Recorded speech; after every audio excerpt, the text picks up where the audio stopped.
Bom dia, mais uma vez juntos para estudarmos a palavra de Deus. E o texto de hoje é Marcos capítulo 9, versículo 9 a 13. Vamos orar. Obrigado, nosso Deus, por mais esse dia. Obrigado pela tua palavra, que teu Santo Espírito agora nos dirija, Senhor, nos ilumine, para entendermos essa leitura. Em nome de Jesus. Amém. Ao descerem do monte, ordenou-lhes Jesus que não divulgassem as coisas que tinham visto até o dia em que o Filho do Homem ressuscitasse dentre os mortos. Eles guardaram a recomendação, perguntando uns aos outros que seria o ressuscitar dentre os mortos. E interrogaram-no, dizendo: Por que dizem os escribas ser necessário que Elias venha primeiro? Então ele lhes disse: Elias, vindo primeiro, restaurará todas as coisas. Como, pois, está escrito sobre o Filho do Homem, que sofrerá muito e será aviltado. Eu, porém, vos digo que Elias já veio, e fizeram com ele tudo o que quiseram, como a seu respeito está escrito. Então, mais um texto um pouco enigmático, né? Mas a Bíblia, ela se auto-interpreta. Primeiramente aqui é a questão, versículo 9, né? O fato de Jesus ter pedido para eles não falarem o que eles viram ali na transfiguração, né? Por quê? Novamente aí um segredo messiânico, mas não exatamente o mesmo que, que perdurou até o capítulo 8, né? Agora Jesus deu um prazo, ó. Vocês só poderão falar depois que o Filho do Homem ressuscitar dentre os mortos. Só que eles estavam tão... É justamente essa questão. Por essa questão deles não estarem preparados, nem eles ainda entenderam o que eles tinham visto e não sabiam ainda o que significava a messianidade de Jesus, né? Então, eles aí que se perguntaram, né? O que seria ressuscitado entre os mortos? Isso, sendo que Jesus já tinha falado claramente, a gente viu aqui no livro de Marcos, Jesus tinha falado claramente, né? Que ele teria que ser rejeitado, ele iria morrer, né? Iria ressuscitar no terceiro dia, mas eram coisas que eles se negavam a entender. Eles não queriam aceitar que o mestre deles, o mestre amado deles, iria passar por tudo isso. E era uma questão de gostar de Jesus, mas também era uma questão de interesses materiais, porque eles estavam ali com Jesus também, porque eles pensavam, né? Tinha uma ideia errada do Messias. Notem, não estou dizendo que eles não eram crentes sinceros, né? Não amavam a Deus de verdade, não queriam se converter, não. Mas, junto com isso, havia uma expectativa falsa sobre a messianidade de Jesus, e Jesus estava tentando corrigir esse erro teológico deles, eles não queriam aceitar, não conseguiam enxergar. Como diz no ditado, né? O pior cego é aquele que não quer ver, né? Então, mesmo Jesus tendo falado claramente, né? Que ele precisava morrer e tudo mais, Pedro tentou advertir, foi repreendido, e mesmo assim, né? Eles ainda continuavam duros de coração nesse sentido, de não conseguir entender a revelação que Cristo estava trazendo para eles. Então, justamente por isso é que eles não deviam relatar para outras pessoas o que eles tinham visto, enquanto Jesus não tivesse ressuscitado. Porque somente depois da ressurreição de Jesus é que eles iam entender completamente essa questão da messianidade de Jesus. E aí sim eles poderiam explicar, né, antes, se eles falassem antes da ressurreição, antes de entender completamente, eles iam pegar apenas a parte boa que eles tinham entendido. Que Jesus realmente era o Messias, que ele foi honrado pelo céu, viu Moisés, Elias e tudo mais, né? E eu esqueci a parte, né? E na verdade eles nem perceberam, né? Ali que estava sendo falado justamente sobre a morte de Jesus, né? Ali naquela conversa entre Moisés e Elias, né? E Jesus. Então, para nós entendermos um pouco sobre essa questão, aqui o Antigo Testamento fala do Messias, né? Como alguém que veio restaurar o reino a Israel, alguém que veio fazer de Israel uma grande nação, novamente, né? Como no passado, dominar o mundo inteiro, né? Então, por exemplo, Jesus fala muito essa questão do filho do homem, filho do homem, filho do homem. Essa expressão, ela é encontrada em Daniel capítulo 7. Daniel capítulo 7 fala de um juízo. E durante esse juízo ali, nessa mesma cerimônia do juízo que acontece ali em Daniel 7, fala que alguém semelhante a filho do homem vem entre as nuvens, sobre as nuvens, encontrar-se com o ancião de dias, que naquele momento ali, naquela cena, é a representação de Deus Pai. Então, e ali é dado o reino de todos os povos da terra, né, a esse filho do homem. Então, era uma figura do Messias. Então, Jesus usava essa palavra filho do homem para se referir ao Messias, a esse que iria reinar. Lá fala que o reino de todos os povos debaixo do céu foi dado ao povo dos santos e do Altíssimo. Então, é isso que eles esperavam, que o Messias, quando viesse, fosse dar o reino de todos os povos para Israel, né? Que era o povo escolhido de Deus. Mas existem também outras profecias messiânicas no livro de Isaías, principalmente, e não só Isaías, mas Zacarias. A gente vai pegando ali recortes, né, das profecias. A gente vai ver que no Antigo Testamento não fala apenas de um Messias glorioso, um rei, né? Realmente no sentido literal também, não apenas espiritual. Mas fala também de um Messias sofredor, né? Como diz lá em Isaías 53, né? Que fala que ele seria levado a matadouro, né? Como ovelha muda, né? Então, algo que até hoje os judeus é como se fosse um tabu ali. Eles não conseguem entender, mas também não. É porque remete à história de Jesus, né? Então, os judeus que não aceitam Jesus como Messias, isso é uma questão. Esse Isaías 53, eles preferem manter em mistério, né? Não entendem, né? Para não atribuir a Jesus, porque tudo que aconteceu com Jesus foi previsto ali, né? Em Isaías 53. E essa é uma questão, né, desde os tempos de Jesus mesmo. Quando Jesus veio, o povo não entendia ainda essas profecias messiânicas que falavam de um Messias sofredor, do Messias que iria padecer, morrer, etc. E, e essa questão também toca a questão desse Elias profético, né? Desse segundo Elias que foi João Batista, né? Que a gente vai tentar entender um pouquinho aqui. Então, eles não entenderam, né? O que significava esse ressuscitar dentre os mortos, e porque justamente eu acabei de explicar, né? Porque eles não entendiam ainda, né, as profecias messiânicas, né, sobre a morte de Jesus e que estão bem documentadas no Antigo Testamento, né? Só iriam entender isso depois da ressurreição de Jesus. É por isso que eles só podiam falar do que eles viram na transfiguração depois da ressurreição de Jesus. E agora, como entender isso, né? Que Elias já veio, né? Elias já veio, né? Onde é que diz na Bíblia, no Antigo Testamento, que era necessário que viesse primeiro o Elias, antes que viesse o Messias, antes que o Messias viesse?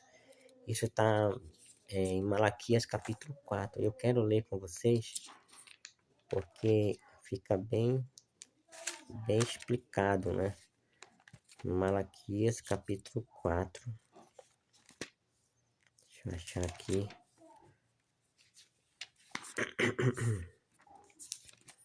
Malaquias capítulo 4. Primeiramente, Malaquias 3, né? Que foi o texto que começou o livro de Marcos, né? Foi essa referência aqui, né? Malaquias capítulo 3. Eis que envio o meu mensageiro, Malaquias 3, versículo 1. Eis que envio o meu mensageiro, que preparará o caminho diante de mim. De repente virá o Senhor ao seu templo, o Senhor, a quem vós buscais. Então, aqui é uma referência a João Batista, esse mensageiro, né? Que iria preparar o caminho diante dele, né?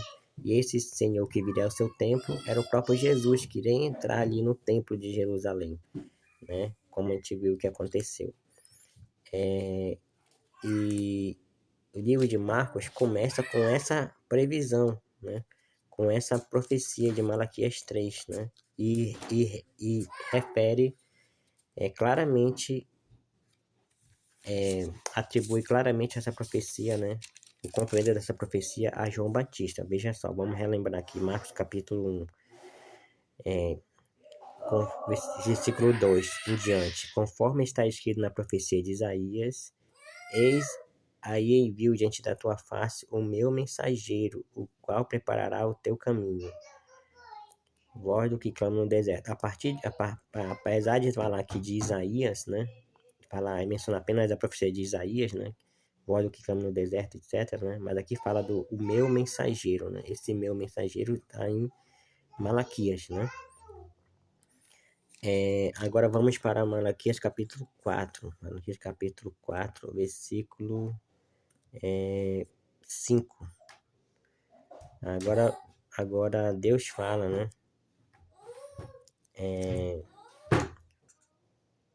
Agora Malaquias capítulo 4 fala desse mesmo mensageiro, agora dando um nome para ele, né? Versículo 5 fala assim: Eis que vos enviarei o profeta Elias, antes que venha o grande e terrível dia do Senhor. Ele converterá o coração dos pais aos filhos e o coração dos filhos a seus pais, para que eu não venha e fira a terra com maldição.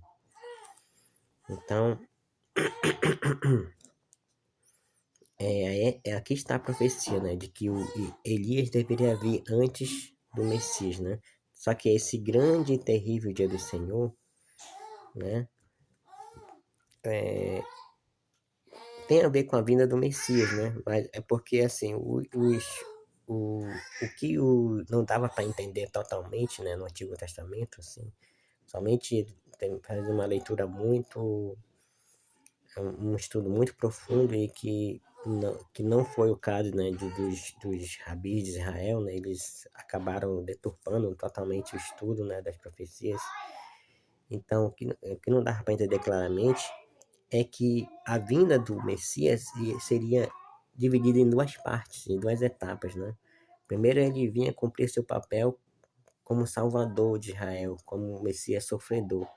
Depois é que ele viria cumprir o seu papel como um rei verdadeiro, um rei mesmo no sentido literal, né? Para estabelecer seu reino de glória, né? Então, isso não ficava muito claro nas profecias. Eles entendiam apenas a parte do reino de glória, né? Não entendiam a parte do sofrimento, né? Da morte que o Messias deveria passar.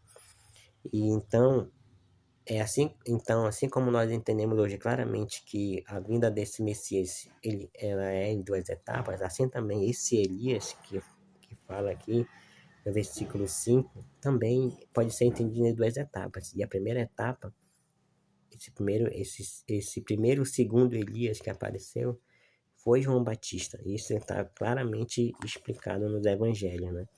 Lucas capítulo 2, a gente vai ler agora. Lucas capítulo 2, versículo 9 em diante. Lá fala claramente que esse Elias era João Batista, né? Lucas capítulo 2, versículo 9 em diante. Deixa eu achar aqui.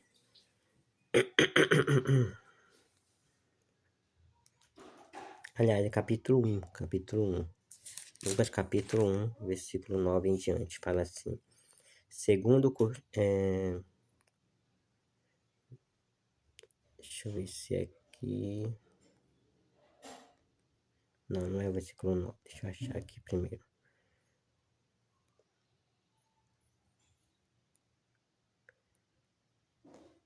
Começa no versículo 9, né, que aparece um anjo para profeta, para Zacarias, né, que é o pai de João Batista, começa a falar de João, né, do nascimento de João Batista para ele, né, prevê o nascimento de João Batista.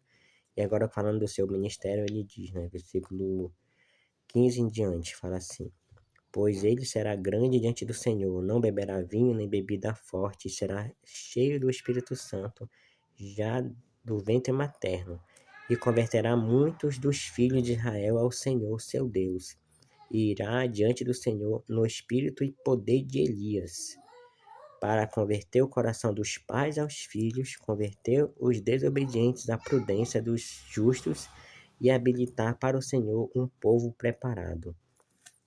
Então, citando aqui Malaquias 4, né? Converter os pais aos filhos, etc, né? Então, no espírito e no poder de Elias. Então, esse Elias que foi anunciado em Malaquias capítulo 4, que viria, né, antes do terrível, grande e terrível dia do Senhor, foi cumprido parcialmente aqui no ministério de João Batista, né? Por que parcialmente? Porque o grande e terrível dia do Senhor não era exatamente na primeira vinda do Messias, e na segunda vinda do Messias. Então quer dizer que antes da segunda vinda do Messias, Elias virá novamente. Não é João Batista que vai ressuscitar, nem Elias literalmente que vai vir, né, do céu e fazer. Não. Assim como João Batista representou Elias, né, na primeira vinda de Jesus, e não foi Elias literalmente, assim também na segunda vinda, né, antes da segunda vinda, haverá também um Elias escatológico, que não será o Elias literal e nem João Batista, né? E vai cumprir o mesmo papel, né? Então, o primeiro Elias aqui de converter o coração dos pais aos filhos, eu entendo, eu entendo assim, né, que Elias, João Batista, ele foi um profeta que dividiu as duas dispensações, né? Do Antigo e do Novo Testamento, né? Então, os profetas do Antigo Testamento anunciavam o Messias que ainda ia vir, né? E o Novo Testamento anunciava o Messias que já veio, né? E João Batista se posicionou justamente na mesma, na divisão, né? Na transição entre esses dois períodos, né? Que ele falou do Messias, viu o Messias, né? E o seu ministério se concluiu ali quando o Messias já tinha sido batizado, né? E para começar, né? Já tinha sido ungido, né? Para começar o seu ministério público. Então, então essa conversão dos pais aos filhos, né? Os filhos às pais, etc, né? Para mim, tanto na primeira vinda, né, do Messias, como na segunda vinda que nós estamos esperando, né? Para mim significa essa conciliação entre o Antigo e o Novo Testamento, né? Entre o povo de Israel do passado e o Israel espiritual hoje, né? Então, o povo de Israel do passado, eles são nossos pais espirituais, né? Foi dele, quando falaram em Romano, né, 9, né? É deles que pertence a lei, as promessas, etc, etc, etc. Ou seja, as promessas mais sublimes, né, do Evangelho foram dados lá no Antigo Testamento, né? E falando, exaltando Israel como nação, povo escolhido, né? Mas aí quando a gente cai lá para a carta de Pedro, não lembro se é a primeira ou a segunda Pedro, né? Capítulo 2 versículo 9 em diante, lá fala também, falando que a igreja de Deus, né, tá no mesmo status de Israel, né? No sentido de nação santa, né? Povo escolhido de Deus, né? Então, é como se fosse um novo Israel, deixando Israel literal de banda, né? Mas a visão completa, né, deve ser o novo e o velho juntos, né? É um povo só, não existe dois Israel, né? Existe um Israel só, um Israel espiritual, que começa lá com Adão e Eva e vai terminar na volta de Jesus, ou seja, todo o povo de Deus, um povo só, né? Então, deverá vir, né, um mensageiro, assim como João Batista, né, que preparou o povo, né, habilitou o povo, né, como aqui fala, né, habilitar para o Senhor um povo preparado, né. Então ele preparou o povo para a vinda do Messias, né, e deu certo sua missão, né. Assim também deve haver um movimento, né, que vai preparar também o povo de Deus para receber Jesus nas nuvens do céu, né. E a gente pode ver esse movimento claramente em Apocalipse capítulo 14. Né? Ali a palavra anjo que aparece ali, em Apocalipse capítulo 14, também pode ser. Anjo significa mensageiro, né? Como está em Malaquias que fala, né? Enviarei o meu mensageiro, né? Então, são mensageiros que Deus envia no tempo do fim para com mensagens específicas. E logo depois dessas três mensagens, que aparece lá em Apocalipse capítulo 14, já é a ceifa da terra, a vindima da terra, ou seja, quando Jesus vem, né, ali com a foice e colhe a terra, ou seja, a colheita significa que os que estiverem preparados para o céu, né, vão ser colhidos para o céu, né, e os que não estiverem preparados para o céu vão ser colhidos para a condenação final. Então, o que a gente pode aprender aqui, né, é que assim como João Batista veio, cumpriu seu papel como Elias, né, converteu ali, ou seja, trouxe o coração dos filhos, né, de volta ao coração dos pais, ou seja, trouxe o povo de volta à lei de Deus, né, é, a primeira dispensação, que era a lei, né, não no sentido de salvação pela lei, nunca a salvação foi pela lei, né, nunca, em todo o Antigo Testamento, né, fala-se da lei, mas nunca a salvação foi pela lei, né? Se a salvação não tivesse sido pela lei, Jesus não precisava ter vindo, né? E continuar guardando a lei, né? Mas não. A lei apenas anunciava a Jesus, né? Então, mas a lei foi dada no Antigo Testamento, então é por isso que haveria essa reconciliação, né? Do novo com o antigo, né? As pessoas precisam voltar à lei de Deus, né? Inclusive, ó, quando falam de Apocalipse capítulo 14, né? Capítulo 14, versículo 12, fala assim: aqui está a paciência dos santos, os que guardam os mandamentos de Deus e o testemunho de Jesus. Né? Então, voltando novamente, né, para o Antigo Testamento, lá que foi dado os mandamentos de Deus pela primeira vez, né? Então, é preciso que esses santos que estão esperando Jesus voltar, eles precisam voltar, né? Voltar ao que foi dado lá no Antigo Testamento, porque a Bíblia é uma só, né? Não existe tudo é importante no mesmo nível, né? O que a gente pode separar, né? Tipo assim, hoje não voga mais hoje, né? É a questão das leis cerimoniais, né? A questão de sacrifícios, né? Cerimônias ali que representavam o Messias, né? Como as 7 festas de Israel, a Páscoa, a Pentecostes, né? Etc. Então tudo isso teve um cumprimento né? No ministério de Jesus, né? Mas os mandamentos morais, né, que são muitos, né, incluindo os 10 mandamentos, mas não são os únicos, né, mandamentos morais que existem, né, no Antigo Testamento, esses, né, é que devemos ver, né, que além deles serem dados no Antigo Testamento, né, no Novo Testamento eles não são removidos, não são invalidados, né, como Jesus falou, eu não vim revogar a lei e os profetas, vim cumprir. Então, deveria, né? Assim como João Batista fez esse papel de restauração, né? De restauração do povo, a lei de Deus, né?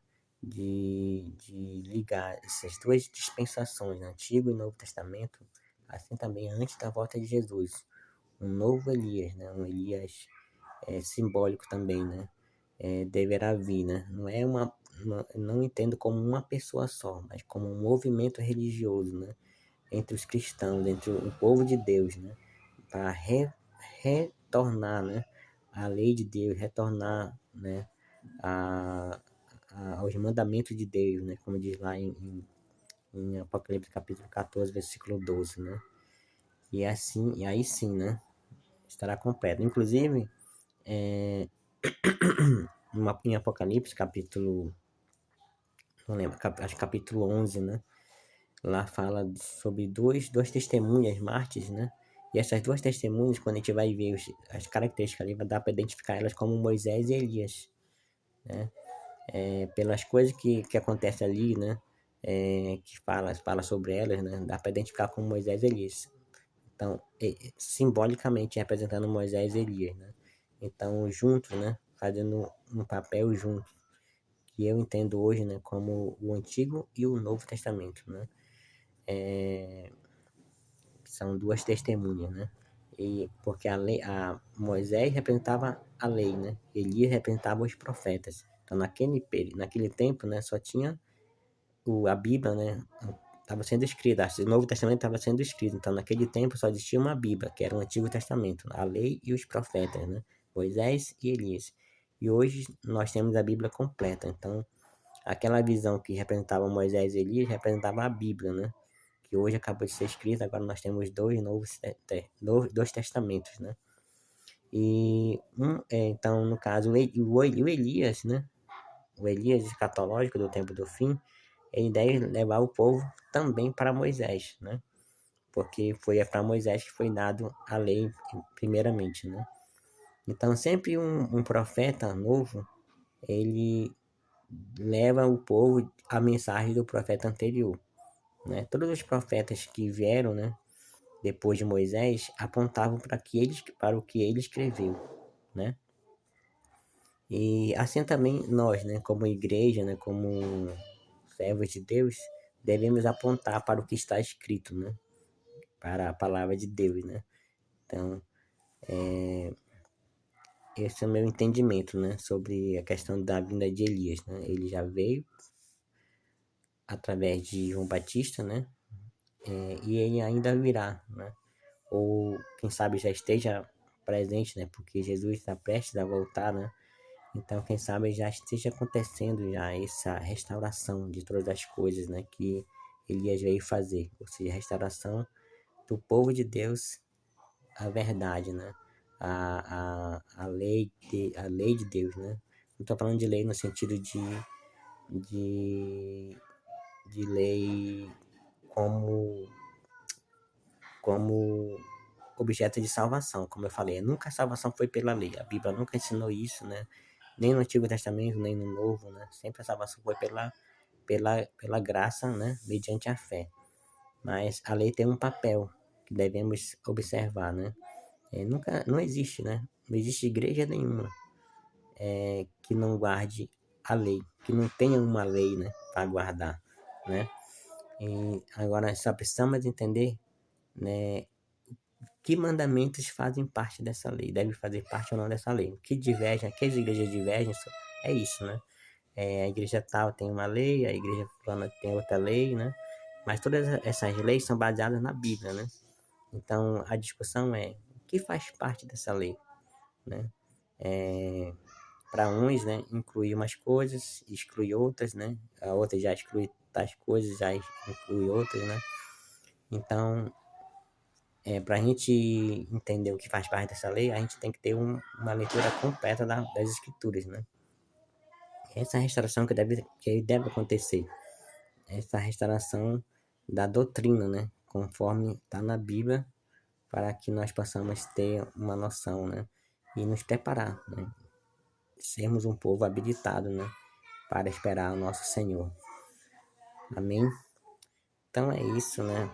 Passei até do tempo, mas que Deus venha abençoar, que venhamos aprender cada dia mais.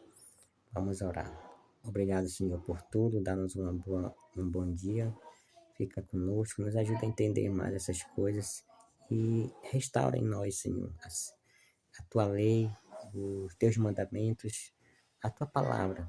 Pai, se algo foi perdido, né, pela história, mas que o Senhor deseja que nós retornemos, Senhor, a isso que foi perdido, nos orienta, nos ensina e que sejamos um povo só, tanto Israel como nação, como Israel espiritual, Senhor. Obrigado por tudo, fica conosco. É o que pedimos e agradecemos em nome de Jesus. Amém.